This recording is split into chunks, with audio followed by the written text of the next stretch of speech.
Stage A to the Vuelta a España with the Frenchman Rudy Millar in the red jersey on a day that would see the temperatures reach 40 degrees.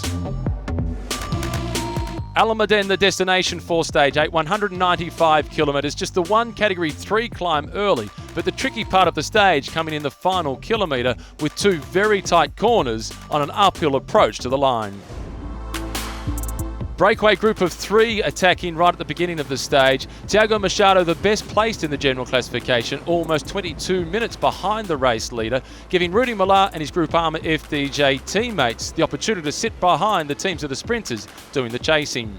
With 100 kilometres remaining, the breakaway was out to an advantage of more than 12 minutes. It was then the teammates of Peter Sagan, Nasser Bouhanni, Giacomo Nizzolo and Nasser Bouhanni, some of the pre-stage favourites, who were doing the chasing to reel the breakaway back in. The breakaway group of three sharing the workload well. Jorge Corbero in his second breakaway of the race, and Hector Saez also represented in the break for the Euskadi team. For him, his third move off the front. Peter Sagan had some mechanical problems to deal with throughout the race, but comfortably returned to the peloton as his teammate Marcus Burkhardt was spoiling the day for the breakaway. Through the intermediate sprint, it was Jorge Corbero who collected the points, but Thiago Machado was just hoping to defy the odds.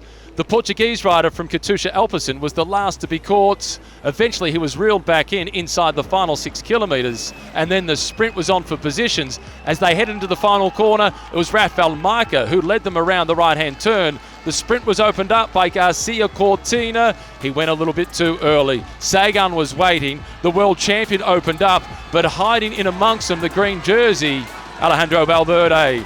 The green bullet burst through, and it was Valverde who was victorious, collecting his second stage victory of this year's Vuelta a España, the 11th throughout his career. Sagan was in second position, Danny van Poppel in third. For the Movistar team, Alejandro Valverde getting big results in what is the second most important race of the season for the big Spanish team. I think it's really good to get my second victory in this Vuelta. I wanted to do really well today, and that's what I did. But there's a lot more to do. There's only been 8 stages so far. Valverde winning ahead of Sagan. Van Poppel was third. It was then Izagirre, followed by Nizzolo in 5th place. In the race for the red jersey, it's still the Frenchman Rudy Millar who sits at the top of the table. But with the stage victory, Alejandro Valverde moves just a little bit closer. 37 seconds now, the gap between Millar and Valverde. Followed by Buchmann. It's then Yates with Tony Galopin in 5th. Big mountaintop finish awaits on Stage 9. La Covatilla is the destination. More than 200 kilometres and more than 4,000 metres worth of altitude gain. First climb comes after just 37 kilometres. It's then lumpy all the way through to the finish with an altitude at the end of some 2,000 metres above sea level.